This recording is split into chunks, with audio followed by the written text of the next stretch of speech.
been a major part of my life since as far back as I can remember. It formed a core part of my identity and personality from a very early age, and from the moment I first booted Halo Combat Evolved, I knew that gaming was an industry that I was going to dedicate my life to. But as much as I absolutely adored Halo, there were always other franchises from a plethora of other genres that hooked me as much as Halo did, and that for a long time were part of my gaming rotation. But as of late, I felt my pool of frequently played new games shrink and shrink to a point of almost non-existence. I grew up playing games with deeply satisfying and addictive reward systems that launch with tons of content catering to seemingly every demographic imaginable. Games that felt pure and whole, like a full package rather than a well-themed box with nothing inside besides a post-it note that just says "coming soon." Games that, in recent years, have become a dying breed. All of this led me to believe that the gaming landscape had simply changed, and sadly not in tandem with what I grew to love about video games. Don't get me wrong, right? There have been some absolute banger single-player games released in the last few years. I mean, I think of the modern Resident Evil games, Death Stranding, Elden Ring, all of which hooked me, but you see, I'm a really competitive guy. I always have been, but I've noticed the older I've gotten, the more competitive I've gotten. And so, a single-player game, as much as I still adore them, can only really keep my attention for a certain amount of time. They can't hold me for as long as a game with solid, robust PvP and well-thought-out progression, unlocks, a sense of in-game self-improvement, lore, customization, etc. can. I was really starting to feel like I was just going to be reserved to playing the older Halos, Counter-Strike and RuneScape forevermore, like no new game was ever going to hook me like they did, and like my pool of games was just going to be the same as it was like 10, 15 or 20 years ago, until I had a point where I'd played these once beloved games so much that I finally got bored of them. But then, a game came along that reminded me why I love video games so much as a medium. A game that feels like it was designed to cater to all of my hyper-specific needs and wants, created to almost restore my hope in the industry. Enter Escape from Tarkov.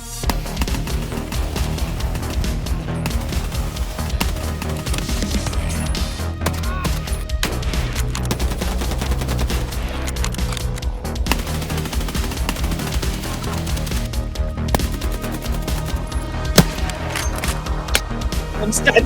Yeah.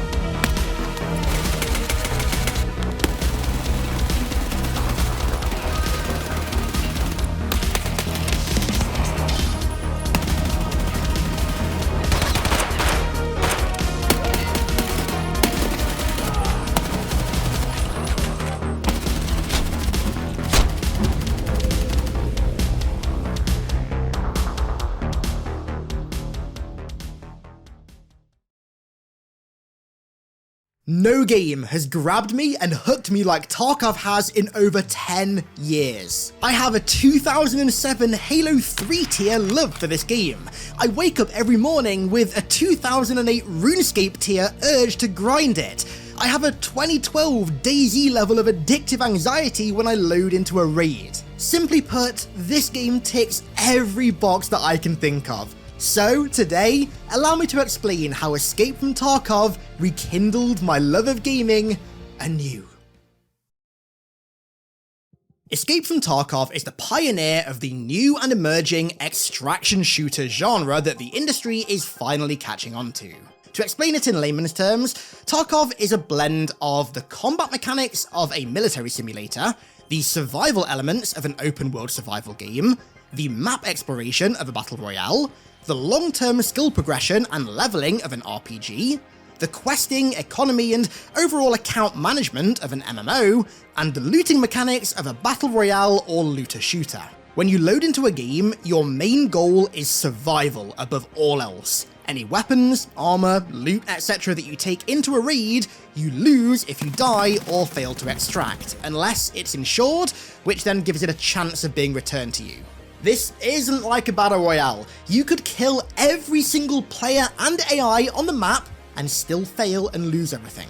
The only way to survive is to extract before the game clock hits 0, which you do by standing at certain exits, opening certain doors via keys that you have to find, or by hitting hidden switches that are scattered throughout the map, or by attempting cooperation with other would-be hostile players via voice chat to extract together. On average, 10 players, varying numbers of AIs, known as scavs, and occasionally a boss will spawn on the map. Players can also join as scavs later into the match, but normally you play as a PMC, and besides any teammates that you might join the game with, I'm dead. Everything that moves is a hostile. The maps themselves come in various sizes and settings, from vast woodland, a lighthouse peninsula, industrial lots and gigantic malls, to a rundown factory and even a secret, semi-futuristic, high-tech underground laboratory. When you safely extract and find yourself back at the main menu, you can buy or sell items with other players on the flea market, or to NPC traders, of whom also hand you quests that give you XP, new weapons, ammo, gear or item unlocks, access to other traders, and also progress you through the game. You also have your hideout, where you can build workstations that allow you to craft certain high-end items, ammo, food or gear, or stations that give XP boost to the leveling of certain stats when you're in game. The best thing about the way that all these mechanics kind of come together is it allows you to always feel like you're doing something. If I don't have time for a raid, well, that's fine. I'll still boot the game up and sort my stash out, or sell stuff on the flea market, or build something in my hideout. There truly is nothing else like Escape from Tarkov on the market right now. Even as other major developers start to clock the potential of extraction shooters, nothing made so far even close to rivals the cocktail of genres that Tarkov provides. It's not perfect. Desync, dodgy netcode, hackers, all the usual problems that major games face, Tarkov does as well, but for me personally, the gameplay loop, both in and out of game, is so rewarding and fulfilling that I can look past its issues and still have so much fun with it.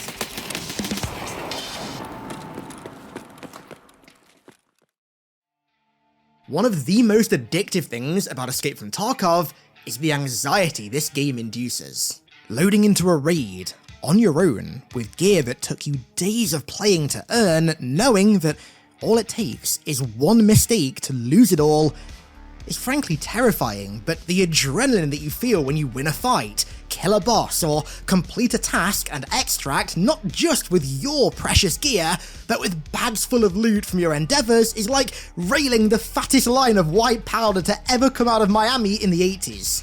In Minecraft. Now, I have a strong suspicion that I have that addiction gene, so maybe that's why such great risk appeals to me, but that feeling of putting so much work on the line only to have it be rewarded hits those dopamine receptors up there like nothing else. It screams at your brain, one more raid, despite the fact that it's 3 o'clock in the morning and you've got to be up in 5 hours. This anxiety also feeds into Tarkov's learning curve, which is without a doubt the steepest learning curve I've ever seen in a game, full stop. I mean, it makes Counter-Strike look like baby's first shooter. Never in my life have I played a more punishing shooter or, hell, video game before. This game pulls no punches. It doesn't give a shit if you're new to the game, if you have bad aim, bad positioning, bad movement, bad awareness. There are no training wheels, no mechanics whatsoever purposely designed to give beginner players some introductory edge. Tarkov is the video game equivalent, not of being thrown in at the deep end, no, that's too simple. It's the video game equivalent of being thrown out of a helicopter into the Mariana Trench and watching as that chopper flies off into the sunset as it gets cold and dark and you're stranded. The developers have such confidence in the unique experience that they've crafted that they have no issue throwing new players into the meat grinder from the get-go because they just assume that you'll stick with the game until it clicks. And let me tell you, right, as somebody who has spent the better part of the last decade playing hardcore military survival shooters all the time, and has then spent the last kind of half of that decade trying and failing to get into Tarkov, whew, when Tarkov finally clicks, it fucking clicks.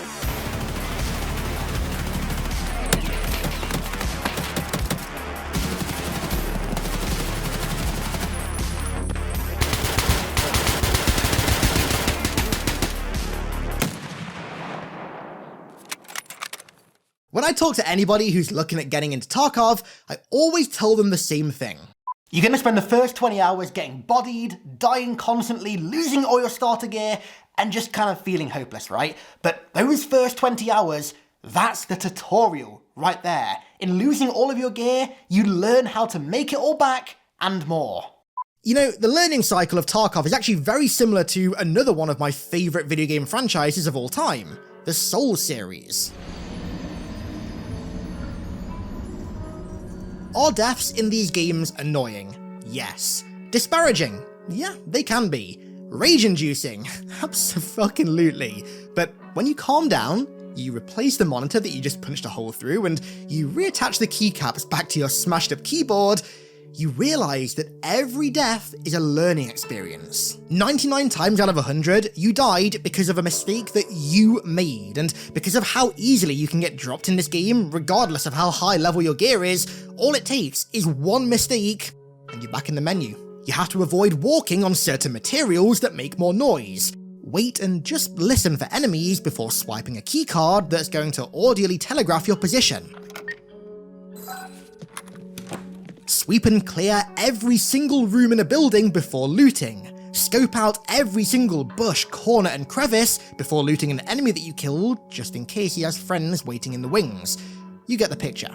Tarkov has no crosshairs, no hit markers, no kill feed, no directional damage feedback, no teammate waypoints, no minimap, no pinging, nothing at all to aid in your situational awareness. All you have to rely on are your own eyes, ears, and intuition. That was smooth, wasn't it? Which is why, when you come out of a fight on top and safely extract, it feels like you've just conquered Mount Everest wearing nothing more than a hat that says "Women want me, fish fear me." But, as I said earlier, as addictive as Tarkov's gameplay is, it's merely the tip of the iceberg, it's merely the breadth of the experience. The depth comes from all the surrounding design and mechanics that complement the gameplay. One of my biggest loves in gaming is great level design. And similarly, one of my biggest pet peeves in gaming is poor level design. To me, a level's layout and design shouldn't be immediately understood upon your first playthrough. If it is, then chances are your level is rather bland and pretty uninteresting. A level is designed well for me when there's almost a degree of exploration and investigation required to understand its layout. Now, obviously this differs greatly based on the style of game that we're talking about, but for example, one of the reasons that I absolutely adore Prey 2017 is because of how intricately designed its environments are, with hidden rooms, hidden pathways, crevices, and stuff like that actually require you to look for them to find them. They don't immediately jump out at you, or they're not immediately broadcast to you via a waypoint or a glowing HUD element. You actually have to put in the work to find them, and Tarkov employs a similar design philosophy for its levels. Maps feel like they were designed as real locations first and gameplay environment second, and where normally I'd be in favour of solid map design over realistic map design, I think this kind of style really complements the realism, survival, scavenging elements of Tarkov's gameplay. Take the map Reserve, for example. On the surface, it just seems like an abandoned military base, but if you go through certain mundane-looking doors in regular-looking buildings and barracks, you start to discover an entire network of hermetically sealed tunnels that lead deep, deep underground to a massive secret nuclear bunker, packed full of supplies, loot, and potential threats. Or Interchange, a map based on a real gigantic mall in St. Petersburg, isn't just the regular parts of the mall. It also includes all the maintenance tunnels, car parks, surrounding roads and highway, the substation that powers the entire mall that even has to be activated to open certain stores, various switches in service corridors that disable store alarms and open up secret exits, etc, etc. The map design is so intricate that hundreds of hours in, you'll still be finding new routes to take, new rooms to explore, new buttons to activate, and new areas that you had no idea existed, which plays into the anxiety that's already present thanks to the gameplay, because like any real-world environment, unless you've either A, got the blueprints of that building or environment, or B, thoroughly explored it, you don't know where every door or corridor is, you've got no idea. And this feeds into the loot that you can find as well. Scattered throughout every map are a number of locked doors, and to open them, you have to get their respective keys, some of which can simply be bought, but mostly you've got to find them by killing AIs, killing bosses, or finding them in certain areas on other maps. This not only adds further depth and almost a kind of tiering system to certain rooms, with some giving much better loot than others and require exceptionally rare or expensive keys to open, but also creates interconnectivity between the maps. For example, to get into this room on the laboratory map, you have to go and search the woods map for the keycard. And all of this builds up to one of my favourite elements of Escape from Tarkov, the fact that there's more to do in this game than just kill. Although on the surface Tarkov might just seem really similar to a battle royale, spawning into a big map with loads of other players that are hostile is really where those similarities end. Don't get me wrong, right? I love a good battle royale. I mean, Apex, Warzone, Fortnite, I still really enjoy those games years later. But compared to Tarkov now, I just find them to be rather shallow experiences. When I load into a battle royale game, the only thing on my mind is killing. Map exploration isn't really worth it because as time passes, the map's only going to get smaller and smaller anyway, and more of it's going to get cut off. Looting only really holds short-term value because as soon as I die or win, the loot that I got is literally meaningless. It has no persistent value. So what Tarkov does is it takes the large, open, hostile-filled world of Battle Royale and deepens the experience that world offers 100-fold with one simple trick: persistence. The mechanics behind loot that Tarkov borrows in part from looter shooters and MMOs play off the survival experience that it already provides to create a level of gameplay depth that's really not found in any other game. Every single piece of loot that you find in the world, from weapon parts to medical equipment, machinery, rations, materials, and more, has an innate purpose. There is no useless item in this entire game thanks to the out-of-game mechanics that surround loot. It's the trash, isn't it? It's the sweet, sweet trash. You might loot and then extract with an item that to a layman just looks like a piece of trash, like, I don't know, a tube or a radiator helix or a pack of screws. But in actual fact, you needed that item. Maybe you needed to hand it in to a trader to complete a quest, or maybe you had to use it to upgrade something in your hideout, or maybe you had to use it as a part of a barter trade with a trader to get a special item, or maybe you just wanted to sell it to a trader or to another player on the flea market for money. Tarkov being this persistent experience where items that you find in-game have relevancy and importance out of game makes looting not just a fun experience, but at times an experience as exhilarating as taking out another player. Oh my god! I found a LEDX! What? In a medical bag? Don't get me wrong, right? Going full John Wick and slaying everybody in your lobby is incredibly fun and incredibly exhilarating. But as you can see, there's so much more to Tarkov than just killing. And this opens the game up to a plethora of dynamic playstyles that appeal to a wide range of players. Sometimes I'll load into a raid with zero intention of even firing a round. I load in to do a loot run and try and make as much money as possible, or I'll load in and hit a certain location that spawns a specific rare item that I need for a quest before extracting and repeating until I get it. The out-of-game mechanics are as crucial to my engagement with Tarkov as the in-game mechanics and gameplay.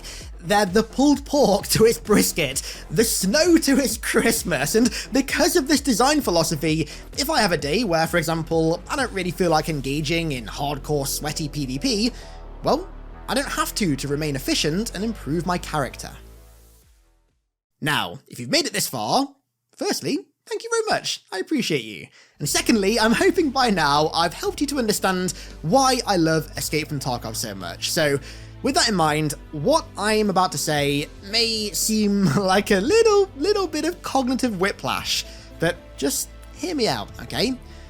Escape from Tarkov is technically a live service game.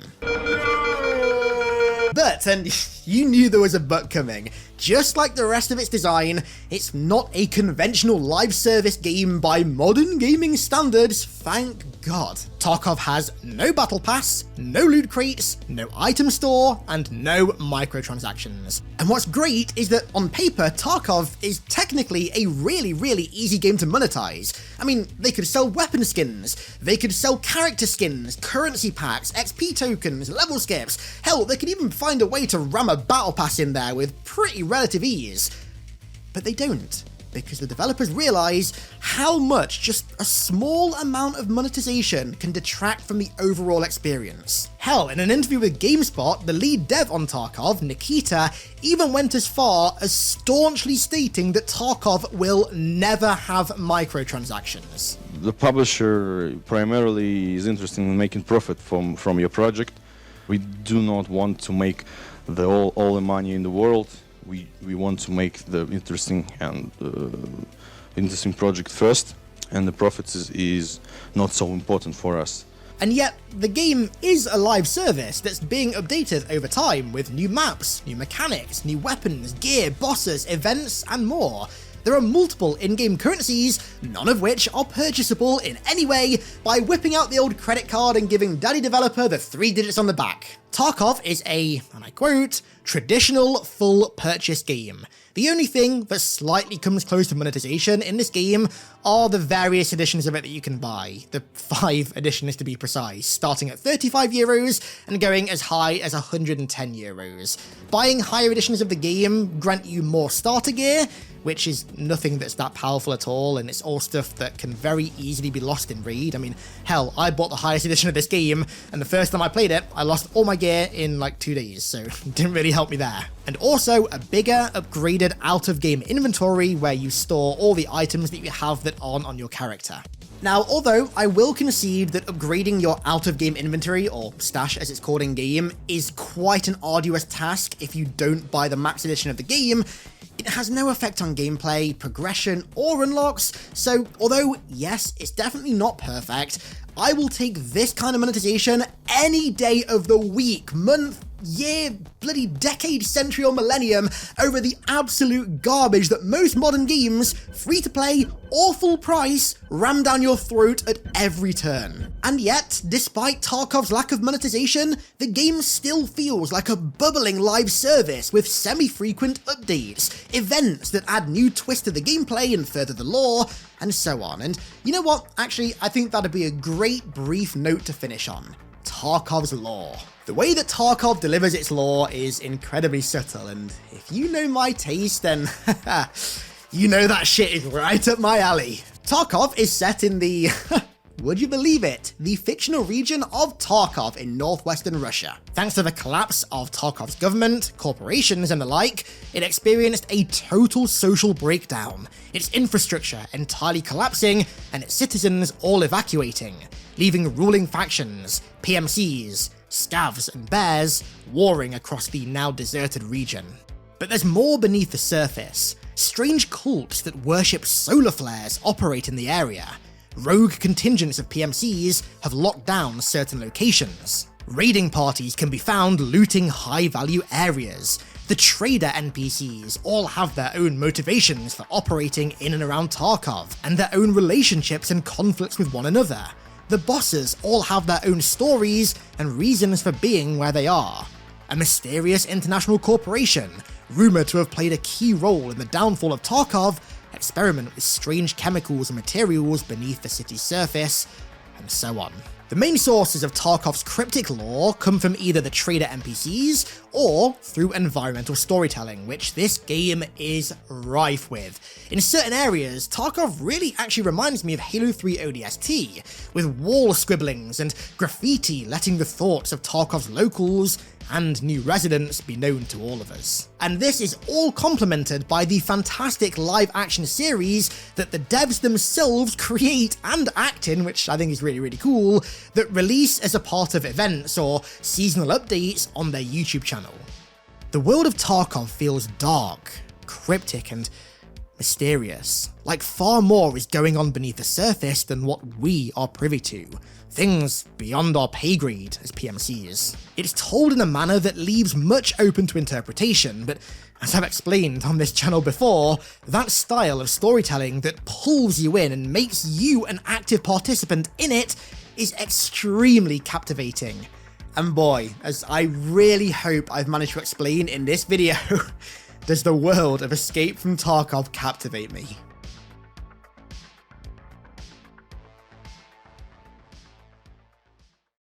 Have you played, or do you currently play Tarkov? Has this video maybe convinced you to give the game a shot? I'd love to hear it down below in the comments. Thank you all so much for watching yet another branch out video. Honestly, I can't thank you guys enough for supporting these videos because, I mean, I hope this shows in the content that I'm making, but making variety content like this about kind of any game that I really want is the most creatively refreshing and freeing feeling on planet Earth. It's honestly just breathed a whole new lease of life into what I do here.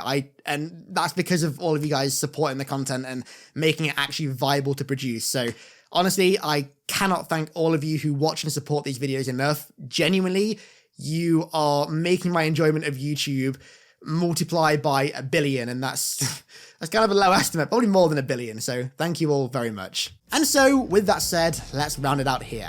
I want to give a massive thank you to Alexis Soto for becoming a new iconic one over on Patreon. Thank you very, very, very much, friendo. I really, really appreciate that. And also, thank you to everyone else who supports me over there and also watches the videos, the branch out ones in particular, like I already said. I appreciate all of you guys so much. Thank you very much, and I'll catch you all in the next one.